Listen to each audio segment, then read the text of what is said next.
Bismillahirrahmanirrahim. Assalamualaikum warahmatullahi wabarakatuh. Waalaikumsalam warahmatullahi wabarakatuh. Oke, selamat pagi semuanya. Baik, oke, kali ini kita masuk ke pertemuan ke-14, di mana di pertemuan ke-14 ini kita akan membahas terkait dengan credit analysis. Jadi kan di mata kuliah saya, yaitu mata kuliah ilmu ekonomi dan perbankan, kemarin kita sudah membahas bersama-sama terkait yaitu bank dan lembaga keuangan, dan turunan daripada bank dan lembaga keuangan yaitu credit analysis. Oke, jadi sebelum kita masuk ke materi, saya akan bertanya dulu ke teman-teman semua. Kira-kira pernah nggak teman-teman semua itu berhubungan dengan kredit atau mendengar istilah kredit? Sudah semua ya. Apa kredit itu sebenarnya apa? Kayak bank budget, ya, angsuran, cicilan, bank budget, investasi, apa lagi mas? KBR, terus apa lagi kira-kira? Peminjaman, terus apa lagi? Pinjol, itu juga masuk kredit juga sebenarnya. Tapi kan antara pinjol sama non pinjolnya berbeda. Oke, baik, kita akan membahas lebih jauh apa itu yang dinamakan kredit, kenapa kok bisa diberikan kredit, kenapa kok bisa ditolak, kenapa orang itu bisa berinvestasi, investasi maju dari kredit, kita akan bahas di sini. Baik, kemudian, nah, silakan, kita ada sedikit games di sini. Silakan buka handphonenya, langsung di scan. Silakan scan, kemudian masukkan kode di situ. Oke, silakan, monggo dimasukkan kodenya di situ. Sudah semua? Sudah. Oke, nanti di situ ada 3 pertanyaan. Silakan teman-teman semua menjawab. Nanti kira-kira sebagaimana jauh pengetahuan teman-teman semua untuk memahami materi yang akan kita bahas ini. Baik, silakan. Oke, yang pertama. Pertanyaan pertama, siap-siap. Yuk cepet-cepetan. Aspek capacity dalam analyze kredit berhubungan dengan kira-kira apakah A, B, C atau D? Ayo. B ya. Langsung dijawab aja, cepet-cepetan ini. Di handphonenya. Oke, waktunya habis. Kemudian yang kedua. Siap ya, pertanyaan kedua. Apa tujuan utama bank melakukan analisis kredit terhadap calon debitur? Yuk, 10 menit. 1, 2, 3. Oke, sudah selesai. Yang terakhir, dalam pendekatan estimasi, karakter merujuk pada apa? Yuk. Oke? Sudah selesai. Oke, kita lihat hasilnya ya. Oke, lihat nih siapa ini. Kira-kira mau dikasih apa nih? Yang bener nih? Gaji Pak. Kasih gaji. Oke. Kasih kredit aja ya. Nah, nomor 1, Rizal, mana Rizal? Berdiri. Wah. Kemarin habis kredit rumah ini. Nomor 2, Aisyah, mana Aisyah? Baik, terima kasih Aisyah. Yang ketiga yaitu Ani. Ani? Ya. Oke.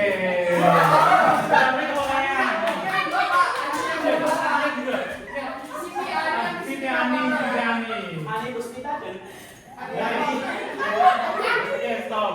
Kita masuk ke bagian berikutnya. Ya. Oke, saya ingin mengajak teman-teman semua untuk brainstorming. Karena apa? Karena kredit ini sebenarnya adalah hal yang sangat familiar di masyarakat.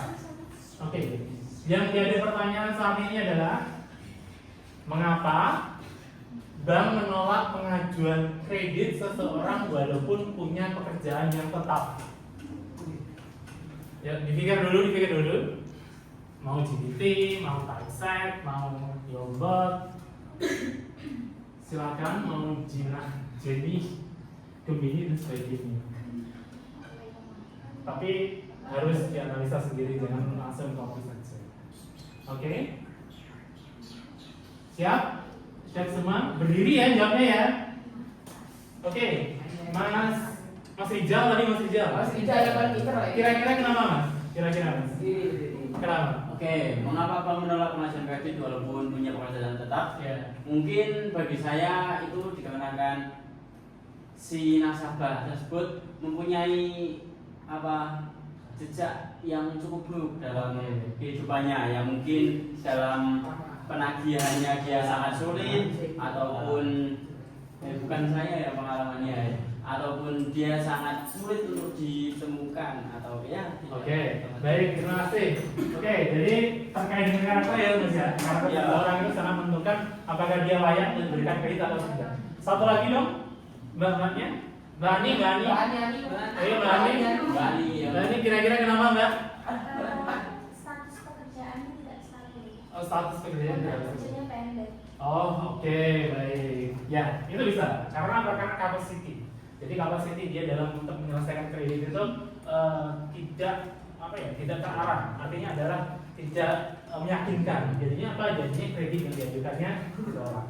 Oke, kita lanjut. Nah, sebenarnya ini materi yang akan kita bahas ini. Sebenarnya dalam pemberian sebuah kredit itu ada namanya 5C, analysis of credit. Yang pertama yaitu terkait dengan karakter, sama yang dibilang Mas Rizal tadi. Kalau misalkan orangnya banyak duit, ternyata orangnya tersebut historical kreditnya jelek, dia itu suka ngutang tapi nggak pernah bayar, nah, itu bisa dicoret itu dari karakter. Ini nilainya karakter ini misalkan 1 dari 5 dia 2. Nah, kalau misalkan 5 sampai 2 ini terpenuhi, tidak terpenuhi, coret. Nah, kemudian karakter bisa ditemukan di mana? Kok bisa ngecek lacak karakter ini? Bisa. Ya, kalau misalkan orang bank kan ada namanya SNK checking, OJK checking. Nah, itu bisa. Bahwasanya dia di blacklist atau bukan, itu bisa. Oke, yang kedua yaitu terkait dengan kolateral. Kolateral tahu ya kolateral? Garansi, jaminan, gitu. Jaminannya apa? Misalkan Anda mau pinjam uang di Pegadaian, misalkan Pegadaian, ya nggak apa. Terus Jojo pinjam uang, nggak pakai jaminan apapun, pasti ditolak. Jaminannya apa contohnya? Apa? Sertifikat rumah, katanya rumahnya banyak gitu. BPKB katanya. Ada apa lagi? Kalung dan sebagainya. Nah itu kan kolateral. Kemudian capital, apa yang dimaksud dengan capital? Capital di sini adalah modal yang dia punya. Misalkan saya pengusaha pengen beli pabrik misalkan, tapi modal pabriknya harganya 5M, saya modal saya hanya 100.000, apakah nanti akan saya cukup bayar 5M ini? Tidak bukan. Oke, kemudian ada capacity. Ya tadi, kemampuan tadi, misalkan saya punya pabrik saya itu sebulan itu menghasilkan profit adalah 5 juta, tetapi kredit saya bunganya itu lebih dari 5 juta, misalkan 20 juta. Kira-kira saya bisa bayar nggak? Tidak. Jadi pasti ada yang menolak. Kemudian condition misalkan lagi perang, lagi status politiknya jelek, itu sangat mempengaruhi lagi. Oke, itu ya, paham ya ini ya semua ya? Ada pertanyaan kira-kira? Ya, ada. Oke, sekarang kalau misalkan nggak ada pertanyaan, ini ada studi kasus dibagi 2 kelompok, kelompok 1 dan kelompok 2. Nanti mohon perwakilan kelompoknya nanti di sini langsung ada 1, 2, 3, 4, 5 langsung diisi saja. Kira-kira nilainya berapa? Itu ya. Yuk, saya tunggu. Silakan.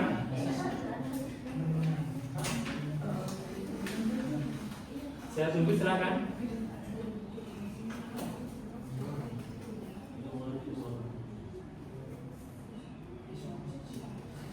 Ayo, 2 menit ya. Nanti kalau sudah info ya. Ya. Jadi kelompok 1, kelompok 2 kasih waktu 2 menit. Sudah nanti maju perwakilan kelompoknya 1 atau 2.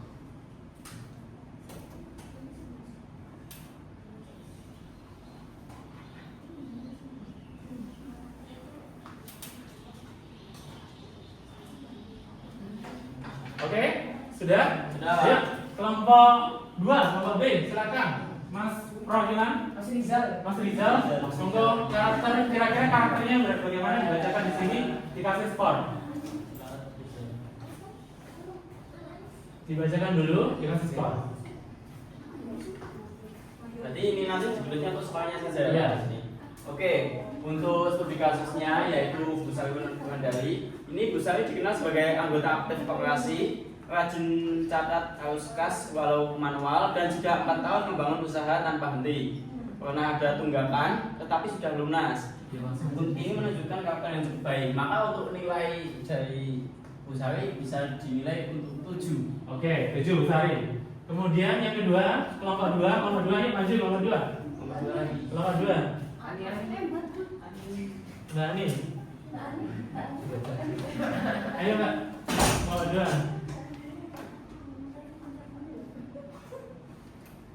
Ayo. Kelompok 2. Kelompok 1 lagi, kelompok 1 lagi. Maju kelompok 1 lagi. Ya, langsung dibacakan bagaimana kesimpulannya, skornya berapa? Ya.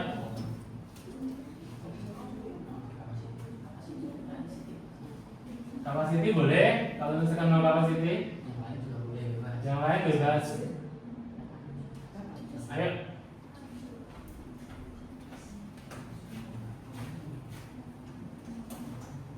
Oke, kenapa memberi skor capacity untuk 2 hari 8?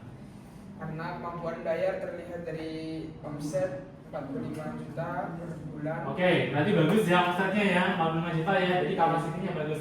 Kelompok 1 sekarang, yuk, satu lagi yuk. Capital collateral conditions. Yuk, satu maju. Isi.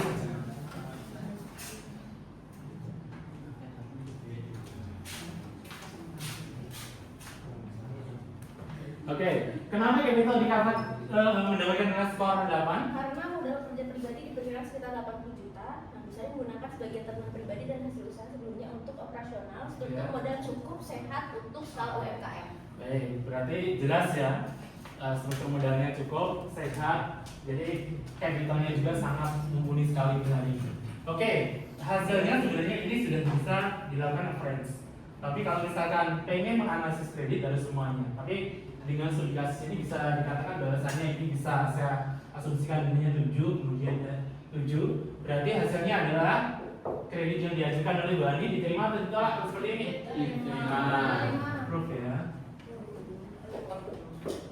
Oke, baik. Itu studi kasus pertama. Kemudian, nah ini apa dampak jika kita hanya fokus pada jaminan? Kira-kira dampaknya apa? Biasanya kalau misalkan beli mobil, terus kita jaminannya adalah uang 5 juta, kira-kira perlu nggak sebenarnya fokus pada yang lainnya? Perlu juga ya? Perlu ya? Perlu.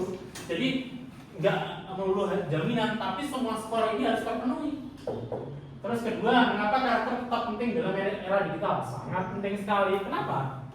Karena kan semuanya kayak fintech, ya ada digitalisasi di situ. Kemudian yang terakhir, apakah semua timasi harus terpenuhi untuk menyetujui pinjaman? Tentu saja harus disetujui. Itu ya, paham semua ya? Ya. Yang terakhir, ini ada simulasi. Oke, ada simulasi, nanti ada yang berperan sebagai bank, kemudian ada yang berperan sebagai nasabah atau debitur. Jadi ada kreditur, ada debitur. Silahkan, monggo dipraktekkan di sini. Jadi nanti ada siapa yang berperan sebagai bank, kemudian siapa yang berperan sebagai nasabah customer.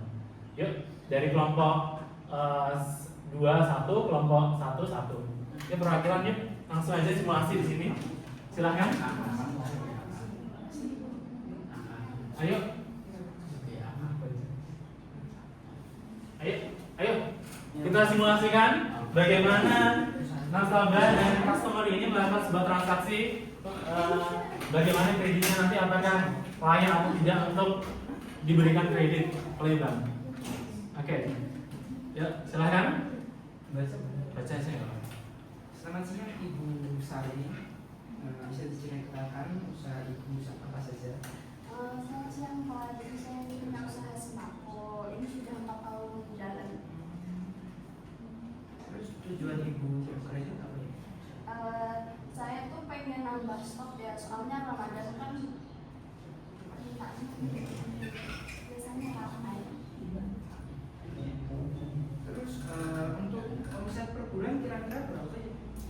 Kalau per bulan itu sekitar 45 juta, kalau untung bersihnya 9 jutaan Pak. Apakah Ibu ada pinjaman di tempat lain? Nggak ada Pak, saya udah selesai semua. Oh ya, untuk jaminan ada nggak seperti itu? Kalau jaminan itu ya Kak, sertifikat rumah orang tua saya ya. Iya. Kira-kira mana ya? Rumahnya Iya. ada di Sragen Pak. Oh iya ya, ini saja. Ini terima kasih Bu. Nanti akan kita proses terlebih dahulu ya itu. Minta sekolahnya ya Pak. Baik. Iya. Oke, terima kasih. Dari diskusi simulasi kredit ini, kira-kira ya teman-teman semua kan sudah belajar apa itu taksi, bagaimana cara menganalisis kredit. Dari simulasi tersebut, kira-kira pinjaman yang dilakukan diajukan ke bank ini disetujui atau tidak? Setuju ya? Kenapa disetujui? Alasannya kenapa? Memenuhi 5C, Pak. Ya, yang jelas adalah memenuhi 5C tersebut. Kalau ini terpenuhi, itu pasti akan disetujui. Oke. Sebelum kita tutup, saya akan memberikan motivasi pada Anda semua bahwasanya kira-kira Anda semua ini pengen nggak sih menjadi analis kredit, menentukan bahwasanya kredit yang diajukan seseorang itu akan diterima atau ditolak. Kira-kira pengen atau enggak? Pengen. Kalau misalnya pengen kan berarti otomatis kalian juga harus pintar namanya critical thinking, bagaimana memahami konsep-konsep yang ada, bagaimana memahami perhitungan. Karena apa? Karena salah sedikit uang yang akan dikeluarkan, digelontorkan untuk nasabah itu bisa jadi akan menjerat Anda sendiri. Saya kira gitu. Karena apa? Kredit ini adalah tulang punggung daripada bank. Jadi hidup mati bank itu tergantung daripada kredit. Jadi kalau misalkan kreditnya bagus, NPL-nya kecil, otomatis dia akan, banknya itu akan sustain dan banknya itu akan mencapai apa yang dia inginkan. Oke, saya kira itu cukup sampai di sini pertemuan kita. Kurang lebihnya mohon maaf. Assalamualaikum warahmatullahi wabarakatuh. Waalaikumsalam warahmatullahi wabarakatuh.